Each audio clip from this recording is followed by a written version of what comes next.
Hello, hello! My name is Callista, and welcome back to Dragon Age Origins. In the last episode, we rescued Queen Anora from Arl How's clutches, and we managed to bring her safely back to Arl Eamon's estate. Now, she has asked to speak to us, and I do see Riordan in the background. However, I think that Artin would prioritise seeing Anora. Artin really wants to know just what makes Anora tick.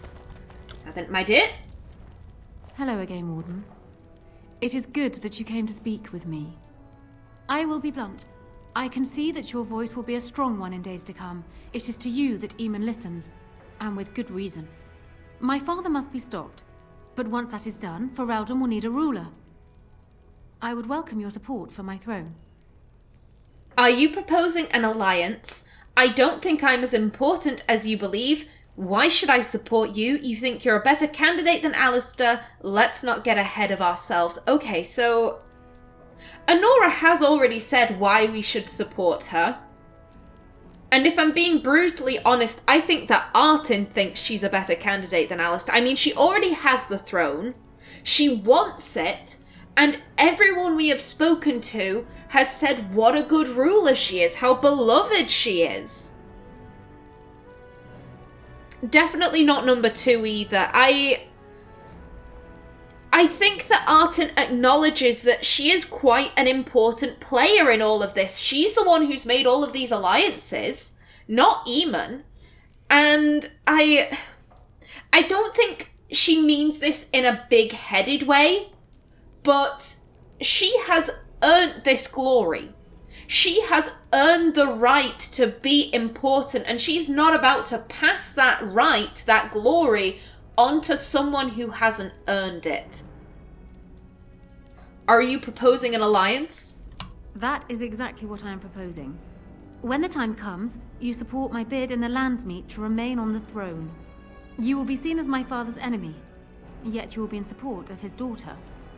You will be seen as supporting the interests of Ferelden, as opposed to solely those of the Grey Wardens. In return, I add my voice to yours. Do you see? Together we can do what alone we cannot. I think I would need more than just your support. What happens to Loghain if you are queen? You think you are a better candidate than Alistair? Why not simply marry Alistair, the best of both worlds? I agree you'll have my support in the Landsmeet. No, I can't support you. So I've mentioned this before. Artin has nothing against Loghain. He has not said or done anything to her personally. Yeah, he's slagged off the Grey Wardens, and Artin is a Grey Warden, but Artin respects the Grey Wardens. She's gonna take her job as one seriously, but she's not like Alistair. She's not fanatically loyal. So Loghain slagging off the Grey Wardens really doesn't hit anything for her. I was actually speaking about this to Ninja X on Friday's episode of Dragon Age. Episode 135 for anyone who is maybe watching this in the future. But I mentioned there that it's not that Artin doesn't have any desire for justice or vengeance. It's more so that he hasn't done anything to her personally. If for example, the Battle of Ostergard, there had been a squadron of Legion of the Dead soldiers, and Loghain was blaming everything on the Legion of the Dead and Orzammar, or if instead of saying, oh, everything was the Grey Warden's fault, if he was instead saying everything was one particular Grey Warden's fault, the Grey Warden recruit, Artin Iduken, then she'd be like, oh, hell no, I'm not about this. I'm a go after this man. But as it is, he really hasn't. So I think, Artin's thinking she'd very happily let Loghain live and just go about his business. But she knows that Alistair feels different. Alistair has been baying for Loghain's blood for months, and I do think the question needs to be asked. What happens to Loghain if you are queen? I think I said that word. I'm going to try saying that again. What happens to Loghain if you are queen? He is my father. as well as a great general, who has served his nation well until now. If there is a way for him to live, I would prefer it. There isn't, without question. Justice must be done, don't you think? If there is a way, I wouldn't oppose it. I would rather he lived. He will be useful. Make your case. Why should I support you? Yeah, Artin doesn't want to see Loghain dead. She also isn't that invested in seeing him alive. Loghain is a great general, yes, but there are plenty of other great generals out there who haven't done all the stuff that Loghain has done. So that leaves me with 2 and 3. Justice must be done, don't you think? The only thing that Artin takes offense at is the fact that Loghain has kind of blocked her from doing her job. And that's it. Everything else he's done, she really doesn't, like, she doesn't feel like he's, he poisoned our Lehman, he's kind of taken the throne in kind of a scummy way, but it's not Orzammar. To be very blunt, Artin really doesn't care, so I don't think that she would feel like anything particularly unjust has happened. I guess that leaves me with number 3. If there is a way, I wouldn't oppose it. I am glad to hear it. In the end, it will be up to the Landsmeet to decide, I think. Does that affect your decision? Can we yet come to an arrangement?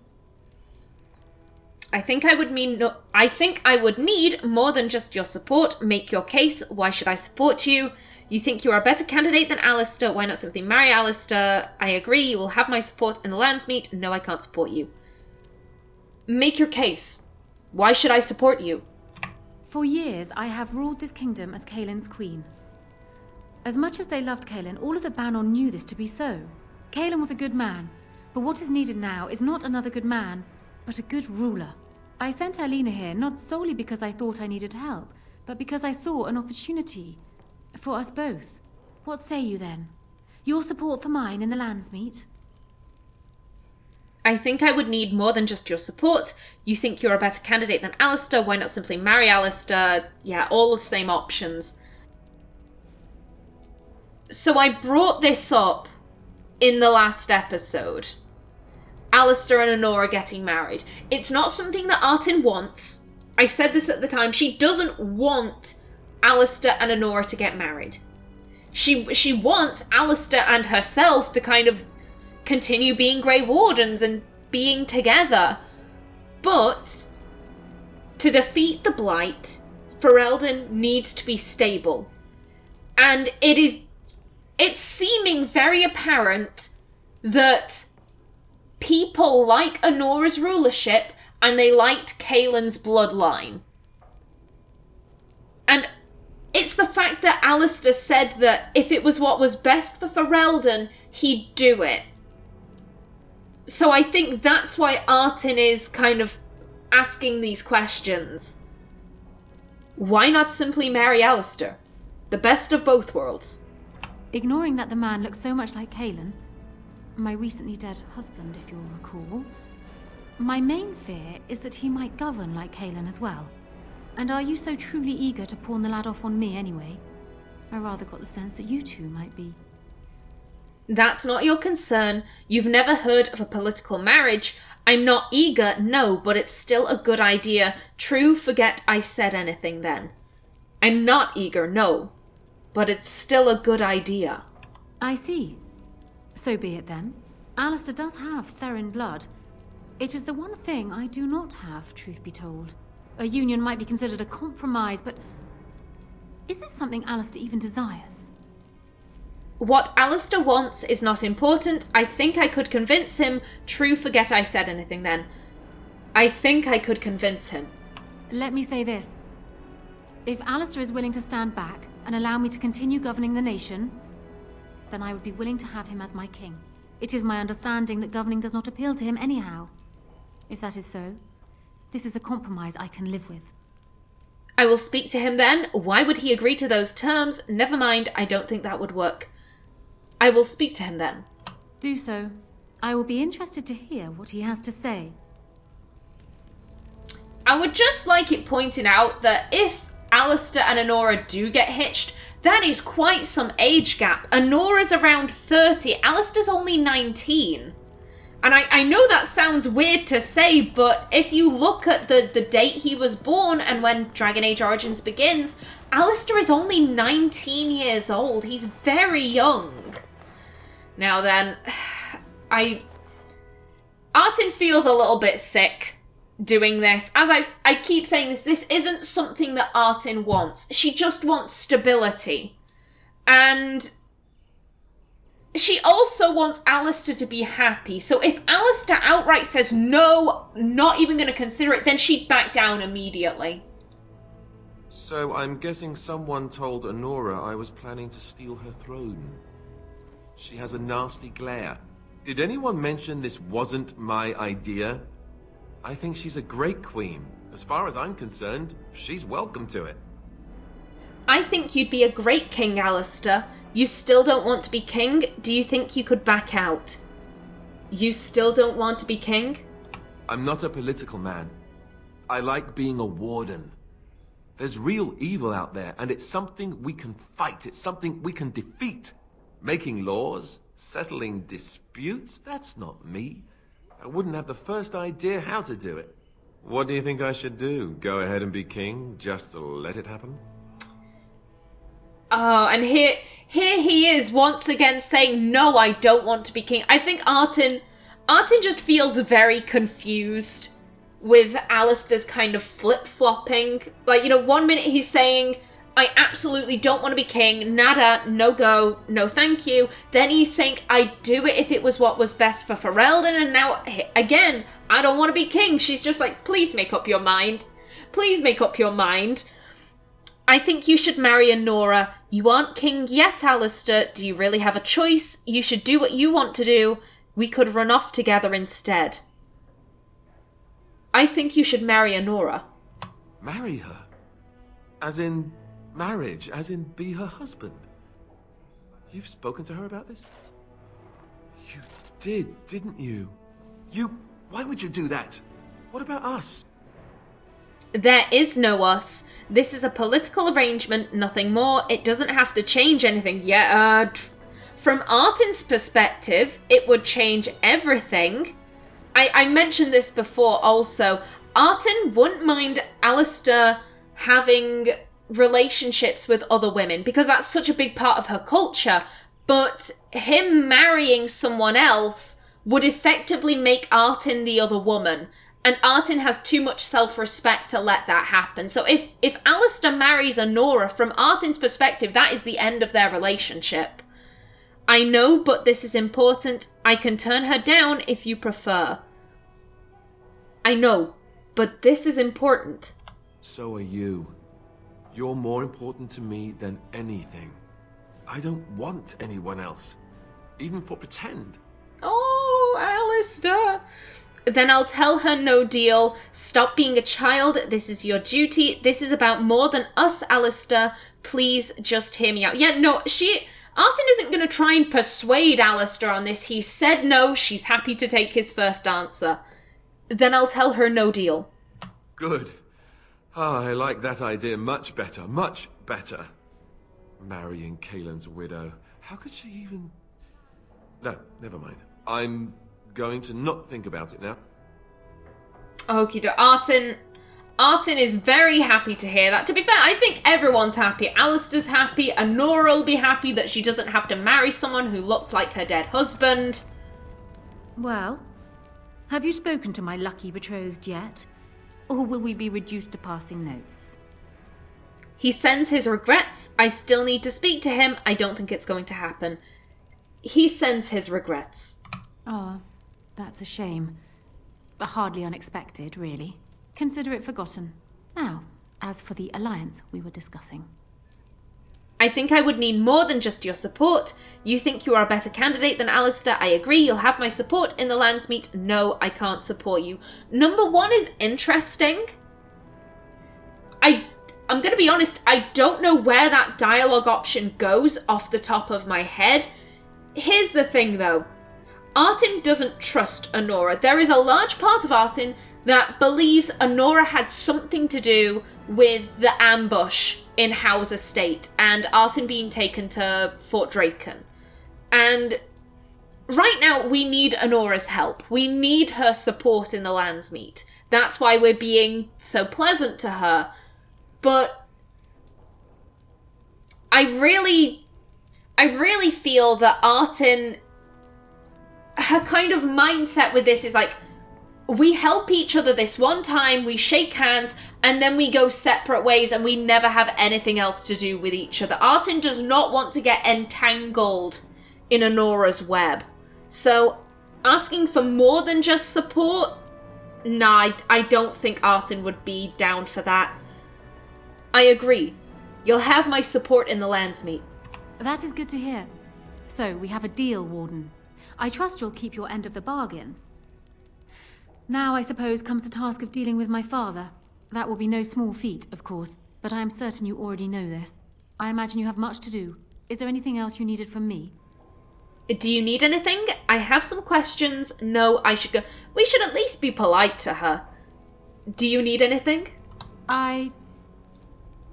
No. And while I know your concern is hardly disinterested, still, thank you. No worries. Now, I do actually have some questions for her. You return. Is there something you wish to discuss? I have some questions. Ask me whatever you like. Does it make you uncomfortable siding against your father? What do you think will happen after the Landsmeet? I'd like to understand Loghain better, if possible. No, I should go. Yeah, Artin wants to ask all of these. Does it make you uncomfortable siding against your father? Of course it does. Do you think me heartless? But how much worse would I be to calmly stay at the side of a man who murdered my husband? Did you love Qwinn?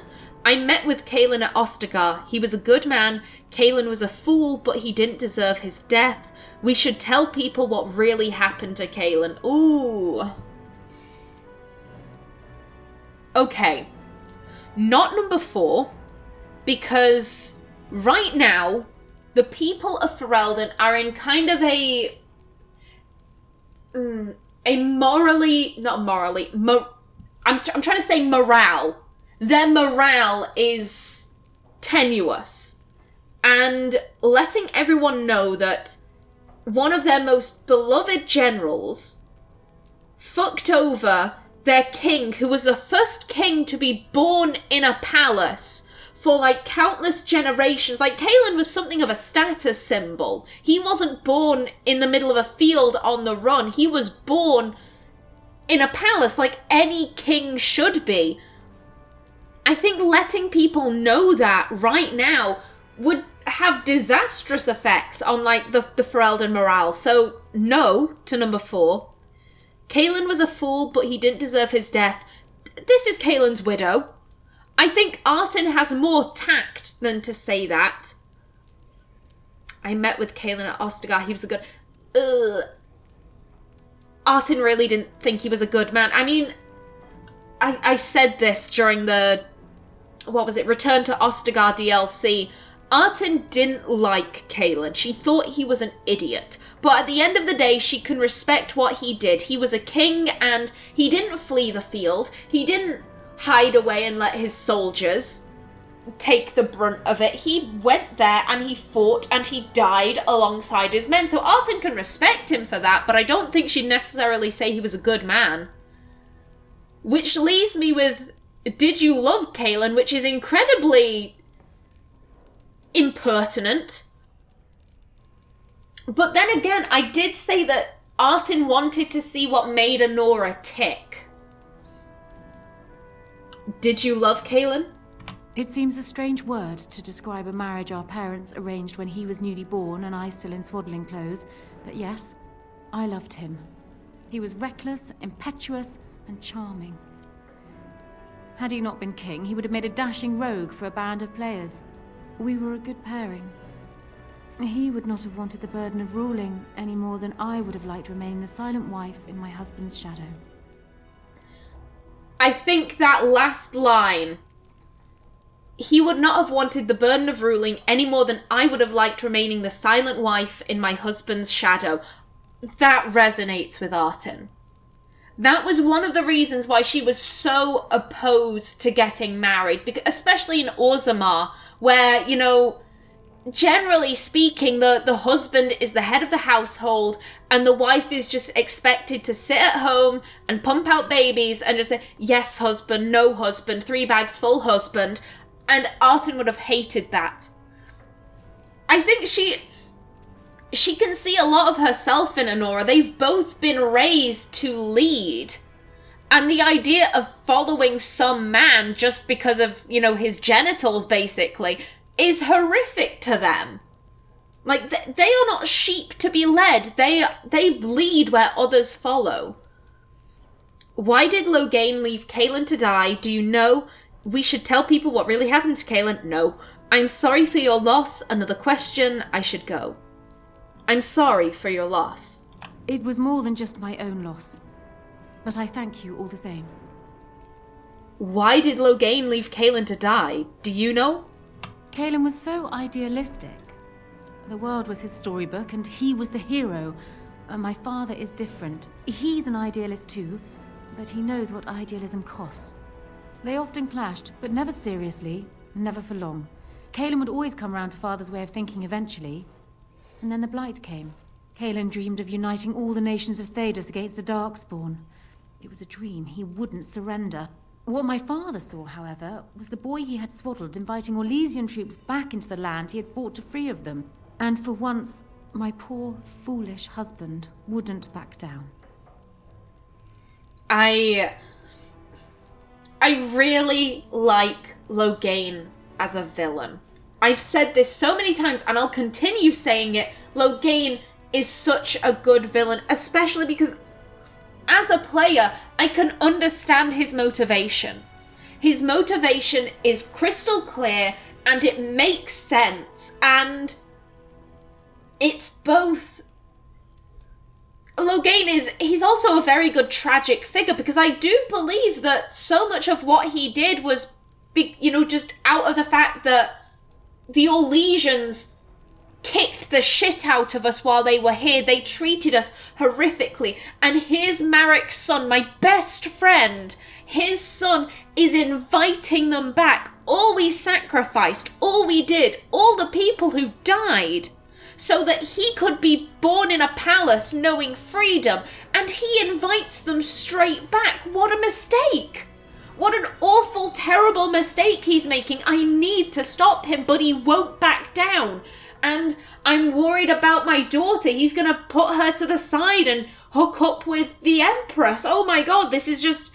He has to go. He has to die. And I love the combination of Loghain and the Archdemon, because it's... How do I put this? I think they tried to do something very similar in Inquisition, but merging the two. Corypheus he's an awful villain. Let's be brutally honest. He is a terrible villain. And I do like comparing Loghain and Corypheus, because, as I said, with the Archdemon, you have evil in its purest form. The Archdemon isn't thinking, who can I dick over first? The Archdemon is just like, blight, must blight more stuff, blight. Like, there's no logic or reason behind it. It is evil for the sake of evil. And then you have Loghain to give the dramatic speeches and be tragic and sympathetic and hated and all of those things, and in tandem they work very, very well together. And I really feel like they tried to combine both of those concepts with Corypheus, and the main reason it doesn't work, in my opinion, is because with Loghain, there are times when I'm playing through and I know in the end we're going to win because story progression, but at the very beginning of the game, when I look at everything that I have to do, I do feel like, oh my god, Loghain is so powerful. Loghain is so frightening. How are we ever going to beat this guy? And you never feel that way with Corypheus. And all throughout Inquisition, you have these NPCs going, oh my god, Corypheus is so terrifying. He's so scary. Oh god, how are we ever going to cope? Yet every time you meet him, you flip him the middle finger and moonwalk away. And I'm sorry I'm going on this little bit of a rant here, but I do think it's important. I do think it's necessary. Like the first meeting with Corypheus in Haven, when he completely screws you over, your base has been attacked, it's been destroyed, people have had to run, you're staying there so that you can stop him from going after everyone else. That's such a good setup. They give him a really good setup. He has that amazing speech, you got that violin music in the background, it's beautiful, and then they ruin it. You see the flare go up, Corypheus chucks the Inquisitor to the side and says, the anchor can't be removed. You spoiled it with your stumbling, or whatever he says. And the Inquisitor delivers this one-liner, and it literally, if I remember correctly, what it was something like, you think you've won, but you talk too much. And then you set the trebuchet or whatever it's called, the catapult going, you cause the rock slide, and it's the fact that Corypheus lets you get that little verbal, like, fuck you, dickhead, catapult. Like, Loghain would never do that. You'd try that, you'd get halfway through that sentence, and then you'd find your head rolling across the tiles as Loghain's like, I'm not putting up with that level of disrespect, screw you. And I have such high hopes for Dragon Age 4 and Souls, but that's another story for another time. Back to the dialogue. We should tell people what really happened to Kaelin? Nope. Another question. Ask me whatever you like. What do you think will happen after the lands meet? Do you want me to try my luck at fortune telling? There was an old woman who read palms in the village of Qwinn when I was a child. She told me that I would have 10 children and be bald as a winter heath when I grew up. I can't say I put much faith in foretelling. What will happen depends much on you, Warden. But you certainly knew that already. I'd like to understand Loghain better, if possible. Well, he was once a farmer when he was a boy, if you can believe it. I never could myself. He's useless with plants, for one thing. I remember my mother once asking his help with a sick rose vine. My mother oversaw the rose gardens personally. He touched it. No more than that. And it shed half its leaves like a dog with mange. She never asked for him to help with her roses again. He bought her another one, though. He carried it back from Denerim with the branches overflowing his saddlebag. Despite the thorns tearing him bloody, he wouldn't let anyone else take it. He wanted to be the one to present it to her. My father has his faults, Warden, but he is far from common. Why doesn't Loghain back down? Is he truly beyond reason? How would he ever have trusted Al? How did he plan on overthrowing Kaelin before Ostagar I should go? I mean, I think it's pretty obvious why Loghain won't back down. It's because he views himself as the solution to every problem. I think out of all of the fatal flaws that he could have had, that one is my favourite. I really like that trait. Why doesn't Loghain back down? Because he believes he is right, Warden. He thinks he is the only one who can see Ferelden out of its current crisis, even if it is one he helped engineer. My father is capable of remarkable blindness, but it stems from his love of Ferelden. That is the saddest part of all, I think. Is he truly beyond reason? I hope not, but I fear it is so, yes. Why would he ever have trusted Arl Howe? Trust would perhaps be putting it too strongly. My father knew what Howe was, and while I despised the man, I knew that father relied on his political mind. I expect my father thought himself above being influenced by the snake. Truly, I wonder how many of these acts stemmed from Howe and not my father at all. We may never know. I'd like it noted that I do not trust Anora when she says that. If I'm being honest, I don't think she believes that. I think that is a daughter who loves her father and is trying to she's trying to repair his reputation as best she can. Howe was an arsehole. Everyone hated Howe. He is a really good, blame that guy. Everyone will go, oh yeah, that makes sense. He was a jerk. Loghain was a really good man. It couldn't have possibly have been Loghain. Now we're willing to believe it was all that guy. So I think that this is Anora trying to do a bit of damage control for Loghain's reputation. Did he plan on overthrowing Qwinn before Ostagar? I'm not sure. I had no inkling of my father's plans until Qwinn was already dead. I would like to think that my father planned for the worst, but did not truly decide that Qwinn was a lost cause until that moment in Ostagar. The alternative is difficult to imagine. Another question. Ask me whatever you like.